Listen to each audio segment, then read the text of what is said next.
Subject పైన మాట్లాడలేదు అంటే దాన్ని పూర్తిగా వదిలేసాం. ఇప్పుడు నేను చెప్తా ఉన్నా, బీటీపీ అంశాన్ని పూర్తిగా పక్కన వదిలేస్తే మన పరిస్థితి ఏమిటి? కళ్యాణదుర్గం నియోజకవర్గంలో 114 చెరువులకు నీళ్లు నింపాలి అంటే ఇది ఒక మండలానికి సంబంధించిందో ఒక నియోజకవర్గానికి సంబంధించిందో కాదు. రాయదుర్గం, కళ్యాణదుర్గం నియోజకవర్గాల్లో గ్రామానికి రైతుకు సంబంధించిన విషయం ఇది. ఇంత ప్రాధాన్యత గల అంశం ఇది. అలాంటి ప్రాధాన్యత గల అంశాన్ని ఆయన కనీసం చెప్పుకోకుండా తప్పించుకొని పోయినాడు అంటే మన భవిష్యత్తు ఏంటి?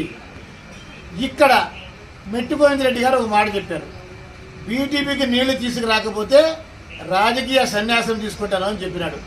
నేను ఒకటే అడుగుతున్నాను, అన్న మెట్టు గోవిందరెడ్డి అన్న, నువ్వు రాజకీయ సన్యాసం తీసుకుంటావో లేదా సంసారానికి కూడా సన్యాసం తీసుకొని హిమాలయ పర్వతాల్లో పోయి చేరుకుంటావో, దాంతో